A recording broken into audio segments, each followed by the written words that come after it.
Preocupação a gente transfere para Jesus de papel passado. Escritura lavrada no cartório celestial, você transferiu tudo para Cristo.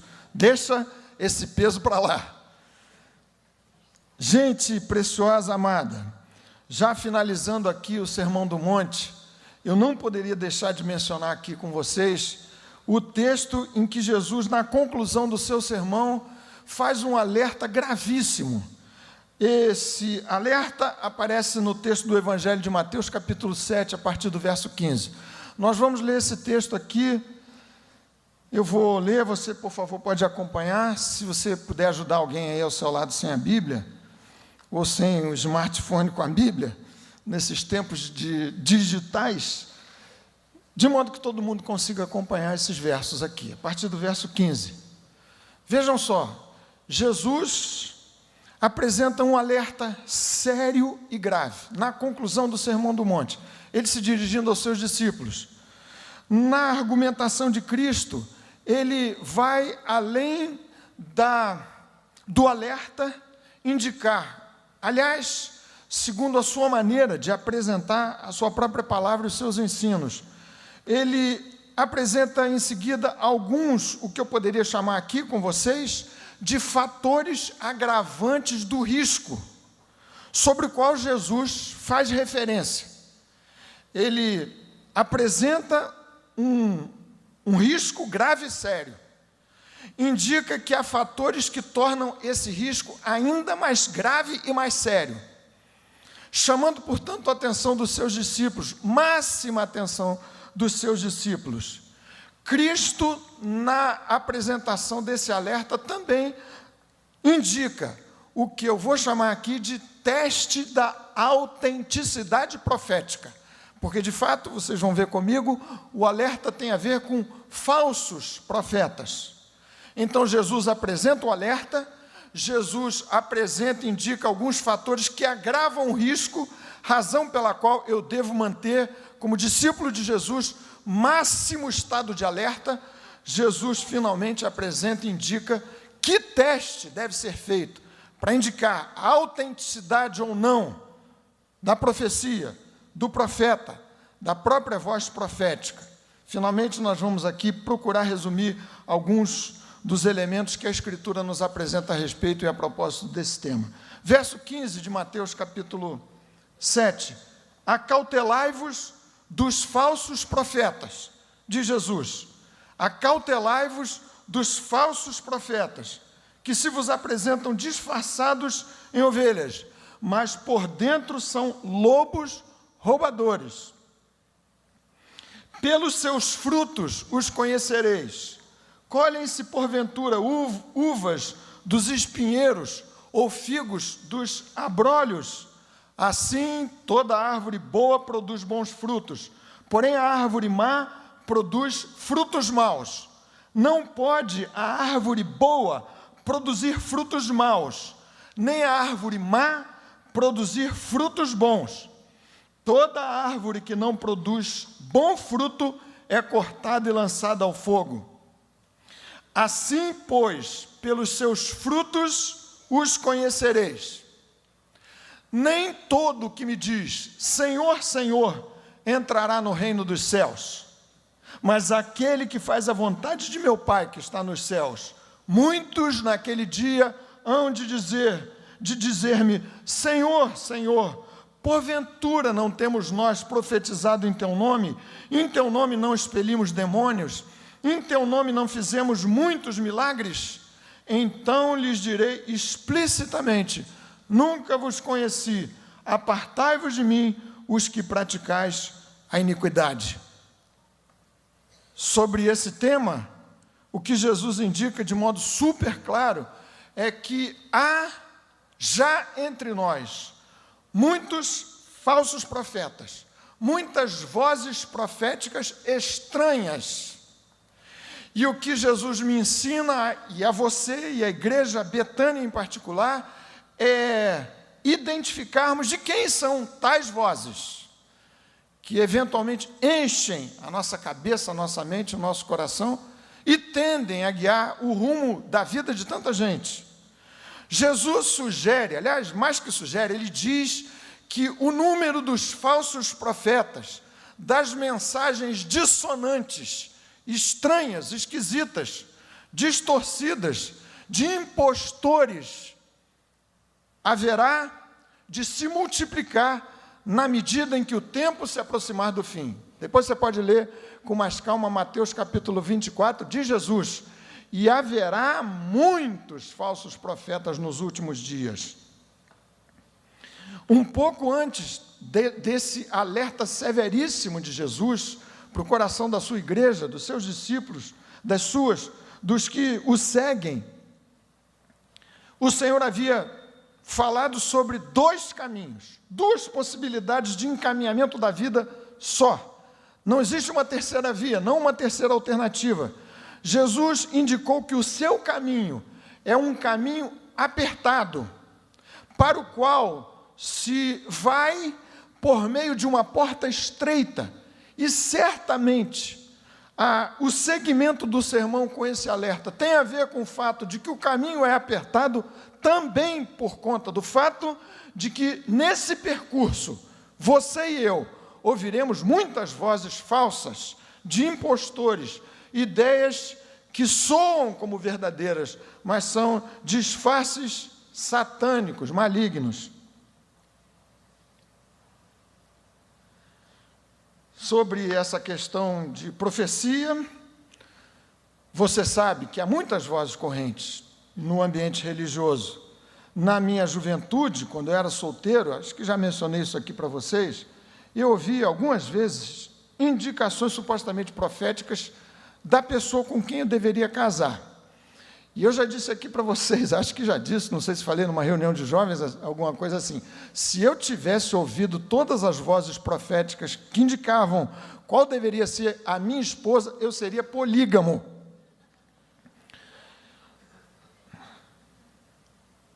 Mas o texto é uma indicação de uma voz profética não tão particularizada na sua mensagem e no seu conteúdo. Aqui, certamente, o Senhor se refere ao contexto mais religioso. Mas a gente, tomando a palavra de Deus no seu todo, para além desse texto, certamente deve identificar, e as lições que eu vou procurar aqui enunciar para os irmãos, para as irmãs, se aplicam também a vozes proféticas mais difusas, que eventualmente denunciam não exatamente um falso profeta, mas uma mensagem profética falsa, que tem que ser deixada de lado, ainda que, às vezes, que em certas circunstâncias, o porta-voz até seja do meio do povo de Deus.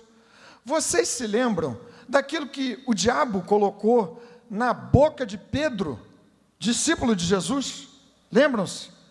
E Pedro, se contrapondo à palavra de Jesus e às profecias messiânicas que indicavam que o Salvador deveria ir à cruz, disse: mestre, de jeito nenhum, isso não deve te acontecer, nunca. E Jesus disse: arreda Satanás. Satanás não era Pedro, Pedro era discípulo de Jesus. Satanás sugeriu a Pedro aquele discurso. E Pedro, por conta do seu coração, naquela altura ainda, precisando de um sério e profundo trabalho do Espírito de Deus, embora fosse de Jesus, acolheu e abrigou aquela mensagem do inferno. Então, o texto certamente chama a minha atenção para falsos profetas, impostores, que se apresentam como enviados de Deus, do Senhor, que se apresentam como enunciadores, propagadores de uma palavra que supostamente viria da fonte divina, e não são, e não vem daí, mas também da falsa profecia, que pode usar como porta-voz, eventualmente, alguém como Pedro, conforme o que disse. Assim como uma palavra apropriada, que soa como palavra verdadeira, pode vir do inferno, você que conhece a Escritura vai se lembrar de uma situação estranha, de um demônio evangelista. Atos capítulo 16, verso 6.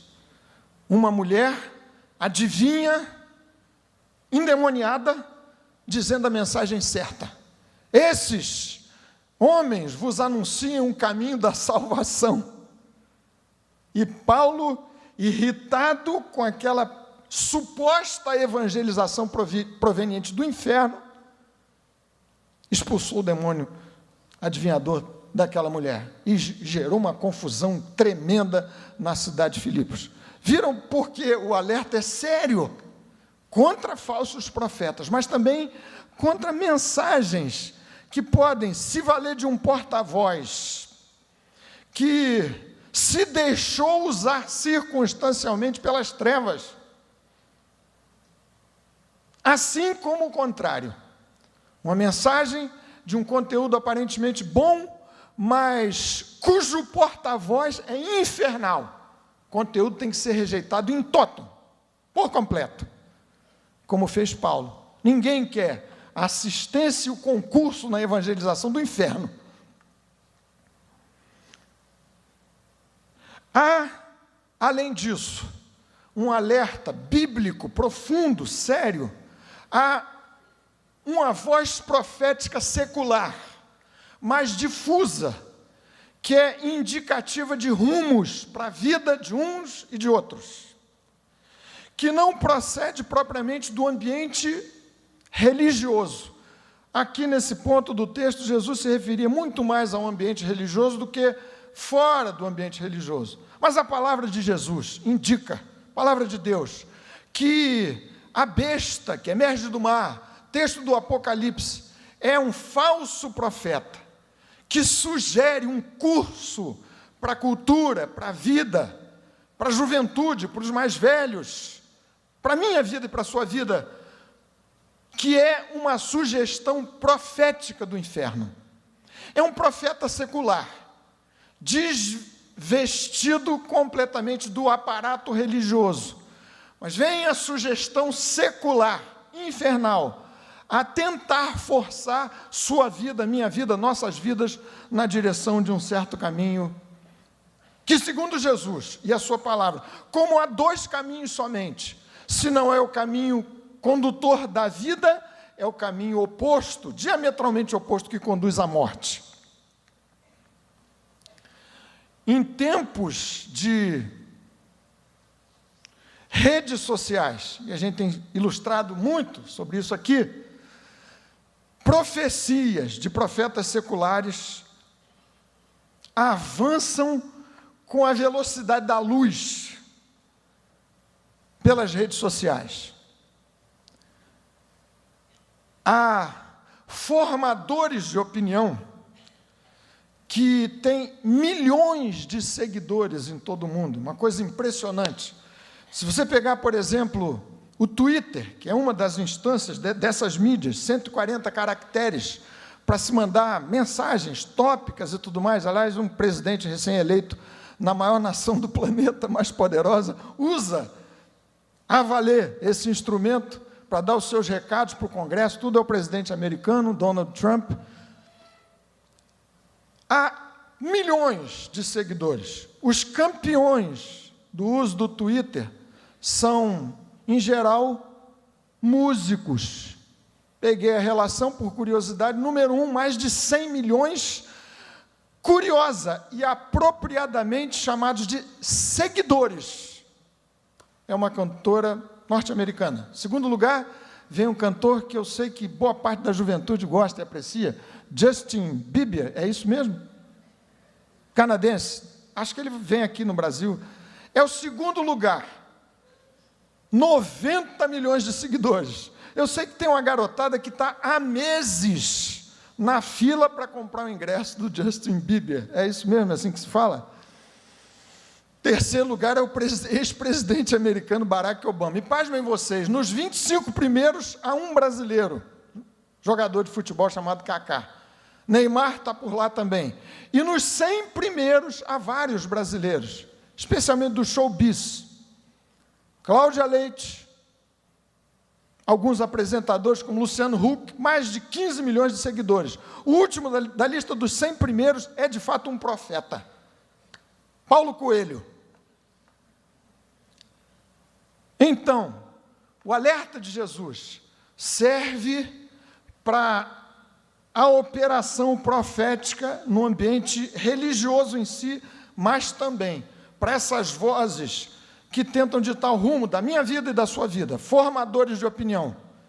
Me chama a atenção, me tem chamado a atenção da qualificação desse pessoal que se alimenta, não estou absolutamente aqui contra o uso das redes sociais, apenas chamando a atenção para o fato de que há uma onda, uma corrente de formação profética, de vida, de cultura, de indicação de rumo, de caminho, que não necessariamente aponta na direção do caminho da vida.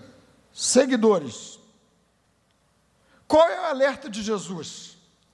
Acautelai-vos dos falsos profetas. Aparece aí logo no verso 15 que a gente acabou de ler. Acautelai-vos dos falsos, pseudo, é o termo usado aqui no original, dos impostores. Acautelai-vos.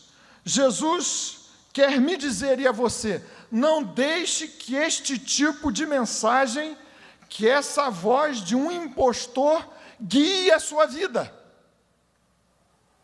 Jesus, ao me chamar a atenção assim, quer me dizer, não seja plateia, não dê ouvidos, não perca o seu tempo com a voz que sugere um caminho que é o oposto ao caminho que conduz à vida.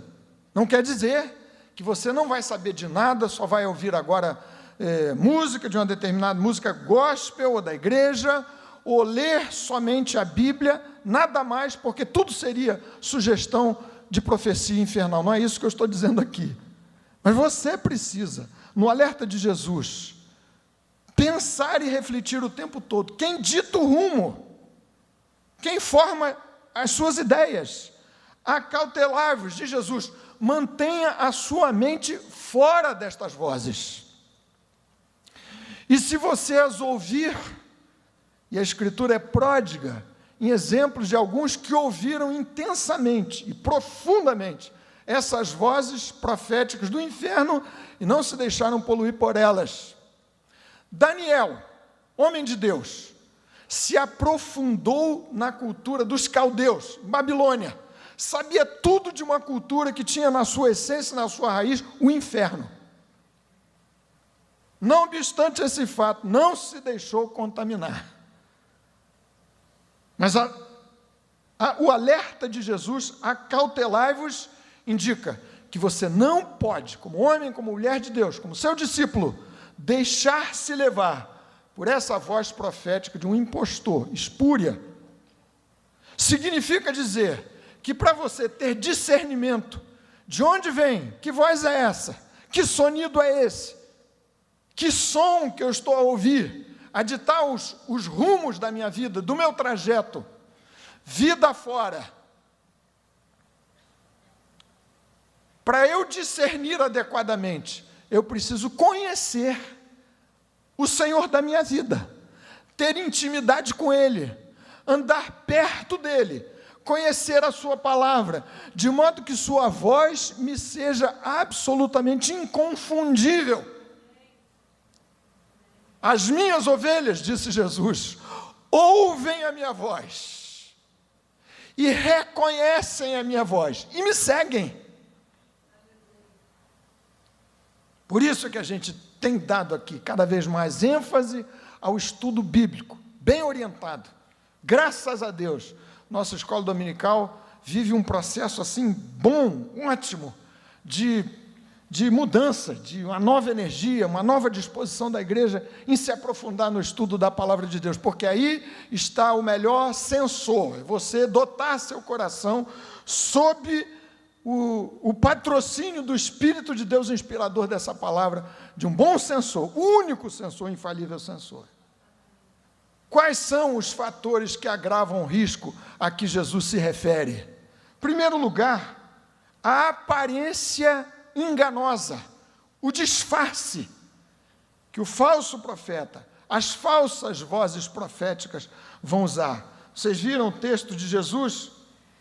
Texto duro. Acautelai-vos destes que se vos apresentam disfarçados em ovelhas, mas por dentro são lobos roubadores. A gravidade do alerta, o risco é sério, por algumas razões. E a primeira delas indica Jesus aqui. É porque não é uma coisa escancarada. Se fosse, você identificaria com toda facilidade.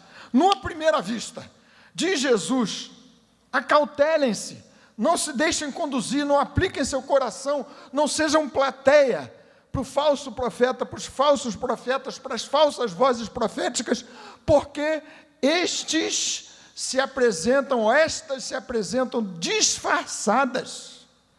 Disfarçadas. A gente gosta muito de citar aqui pastor John Stott, vou citá-lo outra vez. Diz ele, um cristianismo falso e dissimulado sempre foi o maior obstáculo para a verdadeira espiritualidade. É John Stott refletindo, segundo a palavra de Deus, não existe veneno pior do que o cristianismo espúrio, disfarçado, com jeito de cristianismo, mas faltando-lhe o essencial. E é esse o risco que a gente corre. O risco é sério e grave, não somente por conta da aparência enganosa desses impostores, mas também por conta dos seus métodos, que tem a ver com o seu disfarce. Método sutil. Sutil. Não é necessariamente a apresentação de uma grossa, escandalosa heresia para a Igreja Presbiteriana Betânia, que conhece razoavelmente, pela misericórdia de Deus, a palavra do Senhor. Se fosse uma heresia cabeluda, desculpe aqui o termo, você espantava isso logo, exorcizava tudo, mas são coisas sutis, que vão se apresentando de maneira sutil. Sutil. Ontem, numa festa de aniversário, eu fiquei conversando com um irmão, muito conhecedor de música contemporânea, música um pouco menos contemporânea e tudo, lá pelas tantas, a conversa derivou para, nem sei porquê, Beatles, Rolling Stones e qualquer coisa assim. Ele me deu uma aula lá de Rolling Stones e lembrou de uma das músicas mais famosas dessa banda inglesa, impressionante, de alta longevidade, estão até por aí os velhinhos tocando, indo para um lado e para o outro. Mas ele lembrou de uma música, cujo título dos Rolling Stones era o seguinte, Sympathy for the Devil. Sabe o que significa em inglês? Simpatia pelo demônio. Isso não é coisa disfarçada, é direto. Esses dias alguém me mandou pelo WhatsApp um trailer de um filme que vai ser lançado por aí, não sei, não tinha visto ainda nenhum anúncio do filme, mas muita gente conhecida do cenário nacional, atores, atrizes famosos. Era também uma ode ao inferno. Escancarado. Isso é mais fácil da gente identificar. O que Jesus diz é que o fator agravante do risco é que há muitas coisas, essas são as mais deletérias e mais perigosas, disfarçadas, sutis. É um alerta, certamente, contra pregadores hipócritas, contra profetas hipócritas, que falam o certo e vivem vida errada. E que, eventualmente, você, por conta da sua linguagem adequada, se tornaria seu seguidor para desastre da sua própria vida, da sua alma. O alerta é sério e grave também, por conta da procedência desses ensinos e desses porta-vozes do inferno. Se você for ler o texto de Apocalipse, capítulo 2 e capítulo 3, daquelas igrejas, das 7 igrejas, vai ver que algumas delas foram alertadas quanto ao risco seríssimo e grave incorrido por conta do florescimento de mensagens estranhas de dentro do ambiente religioso e das suas próprias comunidades locais. O risco é grave porque a procedência desses ensinos e porta-vozes estranhos não necessariamente é externa ao meio religioso. Frequentemente nasce exatamente no ambiente espiritual religioso. Qual é o teste da autenticidade profética apresentado aqui por Jesus? Como não se deixar enganar? Verso 16. Vejam comigo, por favor. Diz Jesus assim: pelos frutos os conhecereis. Pelos frutos os conhecereis. E segue-se uma argumentação super lógica de Jesus. Ele diz: uva só vem de videira.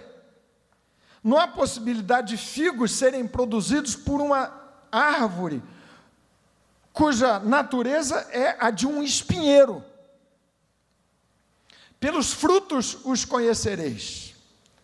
Que frutos são esses? Reflitam comigo aqui, segundo o que a palavra de Deus nos ensina. Em primeiro lugar, frutos, refere-se Jesus ao conteúdo da mensagem, ao conteúdo da voz profética, a ser batido contra o conteúdo sagrado, divino, inspirado da palavra de Jesus, do nosso mestre. Não por acaso Jesus enunciou esse alerta, ou apresentou esse alerta na conclusão do seu sermão. Como quer dizer? Essa é a verdade. Haverá alguns que vão se opor à verdade. Cuidado então, examine então, para saber se o fruto bate com o conteúdo que eu lhes apresentei. Esta é a verdade.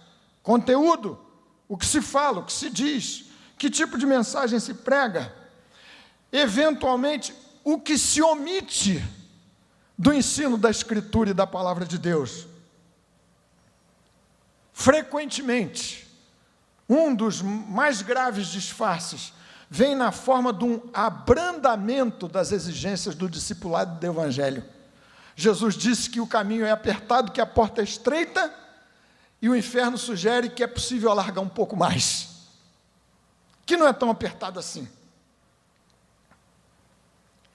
Da mesma forma, eventualmente o inferno sugere que há uma delimitação no caminho que conduz à vida que não foi estabelecida por Deus em sua palavra. É o caminho oposto do legalismo, que impõe alguma coisa que não conduz à salvação pela graça de Deus em Cristo. A falsa profecia, o falso profeta evita temas indigestos. Fala de modo geral o que o povo quer ouvir. Nada contra o senso comum. Leia Jeremias, alertando contra essa tendência pecaminosa posta pelo inferno no coração de alguns porta-vozes, supostamente de Deus, e que não são, porque falam e anunciam aquilo que é o gosto da sua audiência, do seu auditório. Falando aqui no sentido lato, gente, vida, formadores de opinião que, no final das contas, percebem a tendência do eleitorado e fazem o seu discurso de conformidade com o que se deseja ouvir.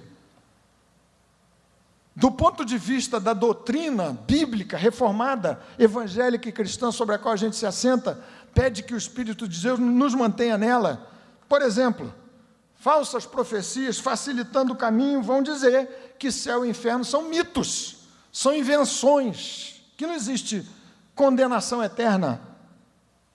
Vão evitar temas difíceis da gente digerir, sobre os quais Jesus fez toda a referência, das penas eternas, da necessidade do arrependimento e da fé. O Evangelho se torna um adocicado discurso de amor ao próximo, que cai no gosto de todo mundo. Pecado não é tratado como pecado. Pode-se admitir alguma deformidade da personalidade, mas pecado é uma enfermidade da personalidade só. Culpa, então, nem se fala. E se existir alguma, atribui-se aos pais, à sua história ou ao seu ambiente. A preocupação central do profeta de Deus é a glória de Deus, é honrar a palavra de Deus, é fazer com que o nome de Jesus apareça e o porta-voz da profecia suma de cena de preferência, de modo que Jesus consiga reluzir por meio da sua própria palavra. Teste de autenticidade profética é o exame, os frutos que tem a ver com o conteúdo da palavra, mas um pouco mais. Não só o conteúdo, a conduta do profeta. Como o profeta fala, como o profeta vive.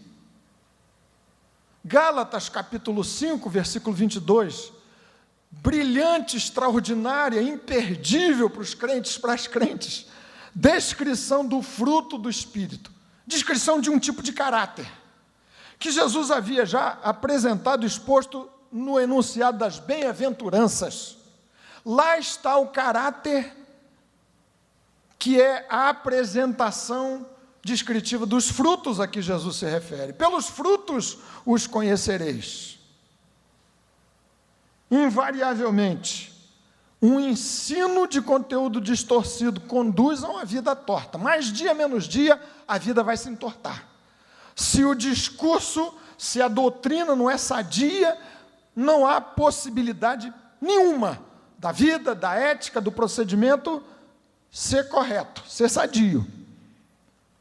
Não me refiro à impecabilidade, porque isso não existe, não é bíblico. Todos pecam. E se alguém disser que não peca, faz a Deus de mentiroso. Mas a prática reiterada, sistemática, militância no pecado, frequentemente tem a sua origem num discurso, numa formulação doutrinária equivocada, distante da sadia palavra de Deus, infalível Escritura. Analise os frutos pela análise do conteúdo, do que é dito, do teor da mensagem, da internet, do Twitter, do Instagram, seja o que for. Analise, não seja acrítico. Julgue, neste sentido você é chamado, eu também, a julgar todas as coisas. Analise também a conduta dos porta-vozes, de tal ou qual mensagem. Como fala, como vive. Palavra de Calvino: nada é mais difícil do que falsificar a virtude. Mais dia, menos dia, a falsificação vai aparecer na forma da vida que se vive. Impossível falsificar o tempo todo uma vida virtuosa. Falsos profetas frequentemente são pretensiosos, são arrogantes, se arvoram em dominadores do rebanho. Contra isso, Pedro chamou a atenção dos pastores como eu, como alguns daqui, líderes da igreja, presbíteros: não tratem o seu rebanho, sendo vocês dominadores do rebanho. Um traço de autoritarismo, arrogância, vaidade, presunção, é frequentemente denúncia ou evidência de que se está diante de alguém cuja vida não autoriza a sua palavra. Diz Jesus: são ovelhas, apresentam-se disfarçados de ovelhas, mas por dentro são lobos roubadores. Frequentemente, essa vida, esse caráter, padece de retidão moral. Frequentemente, como o profeta Balaão, citado várias vezes nas Escrituras, no Antigo e no Novo Testamento, que tentou desencaminhar o povo e efetivamente desencaminhou o povo de Deus para a licenciosidade.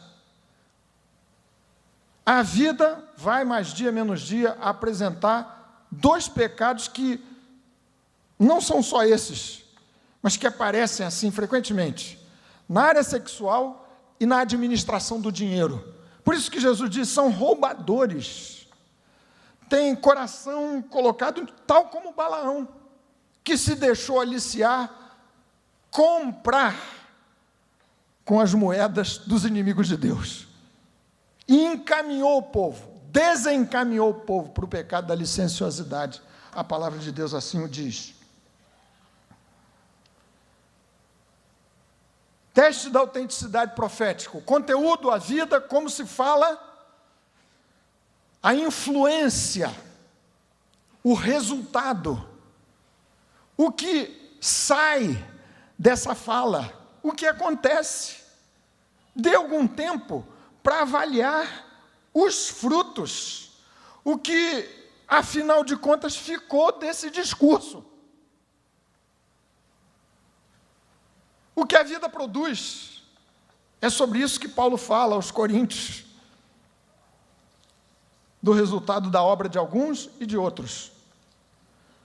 Para resumir, com algumas orientações, me permitam aqui, especialmente para a nossa Igreja Betânia, diante da confusão desses dias, de tantas vozes estranhas,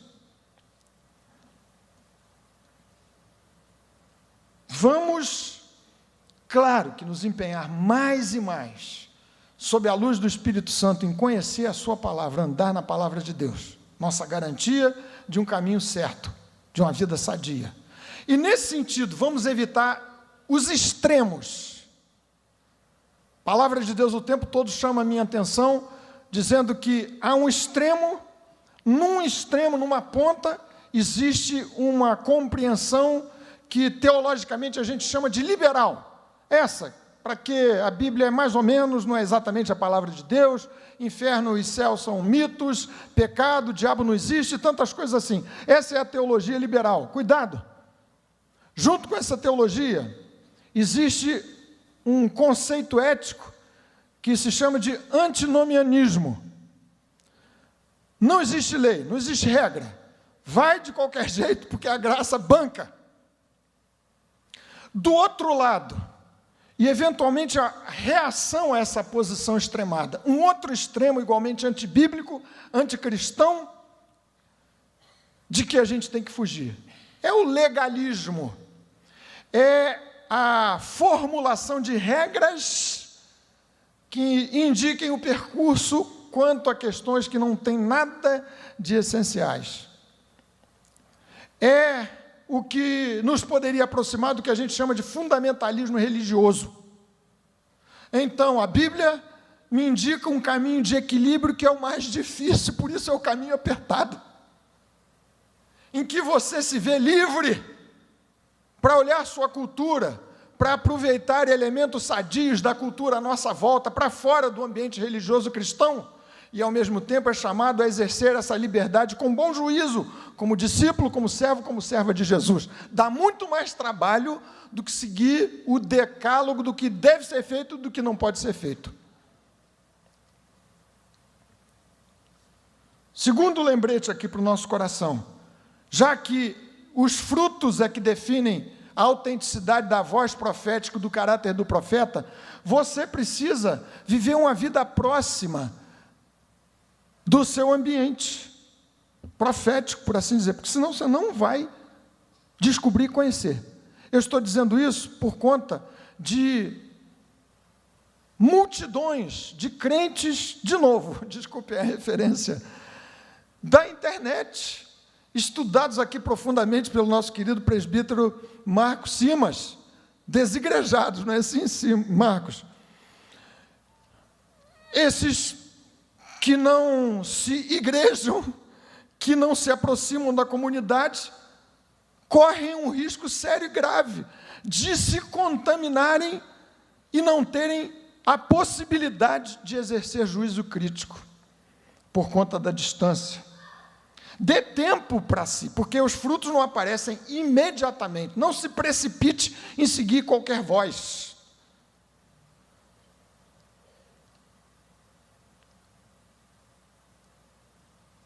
versículo 22 do texto que nós lemos: não se impressione com sinais e com demonstrações espetaculares de poder e maravilhas. Vocês viram, é o texto que indica isso. Jesus dizendo: cuidado, porque lá no fim alguns vão dizer: mas Senhor, nós fizemos em teu nome muita coisa. E o disfarce resultava justamente do uso indevido do nome de Jesus. Usavam o nome de Jesus, faziam milagres em nome de Jesus, e chamavam o Senhor pelo nome: Senhor, Senhor. Aos meus irmãos e irmãs da Igreja Betânia, vai fazer bem para vocês, para nós, se a gente se concentrar cada vez mais no ensino exarado da igreja, que sai da própria igreja. Não quero dizer aqui que você não pode, não deve, você pode, você que sabe aqui, ninguém diz o que você pode e não pode fazer, você que vê, mas conselho pastoral: dá um tempo nesse futebol de campeonato brasileiro de nível C, de tanta coisa que circula, voz de tudo quanto é jeito, para tudo quanto é gosto, fermentando a sua cabeça, seu coraçãozinho. Se concentra um pouco mais. Se você é membro dessa igreja, se você está aqui, entendo que você atribui a essa voz profética credibilidade, porque senão você deveria ir para uma outra comunidade. Mas se você está aqui, dê um tempo para evitar se contaminar bebendo de água de fonte espúria. E mesmo que não seja fonte espúria, de uma voz dissonante, que pode misturar sua cabeça e seu coração. Não despreze a história da nossa igreja. Risco grave e sério da arrogância de rever conteúdo doutrinário secular. Na celebração de 500 anos da Reforma Protestante, a gente precisa ser humilde, colocar o nosso coração diante de Deus e dizer: Senhor, antes de sair questionando formulação doutrinária, é melhor baixar um pouquinho a nossa bola e compreender que houve outros antes de nós, cuja vida autenticou a sua pregação e a sua mensagem. É bom que a gente não jogue a história toda fora, o que eventualmente é uma providência um pouco arrogante e pretensiosa do nosso coraçãozinho. Pela graça de Deus, nós temos símbolos de fé, Bíblia, catecismos, que nos dão sustentação doutrinária. Para a gente concluir, esse texto de Jesus não é uma sugestão, um endosso para uma corrida de caça às bruxas, ou aos bruxos, se você preferir. Não é isso que Jesus está dizendo. Para você e eu, para nós, desenvolvermos gosto pela voz de Deus, por meio da sua palavra, e andarmos acautelados quanto à voz profética que não vem do Senhor. Amém, meus irmãos e irmãs? Que Deus conceda a sua graça à nossa querida Igreja Betânia, num tempo diferente e novo, que a gente vive, sente, percebe, que é o influxo, a infusão bendita do Espírito de Deus, tão desejado entre nós. Amém. Vamos nos colocar de pé. Quero pedir aos meus queridos irmãos, aqui jovens, que venham para aqui para a gente encerrar esse momento.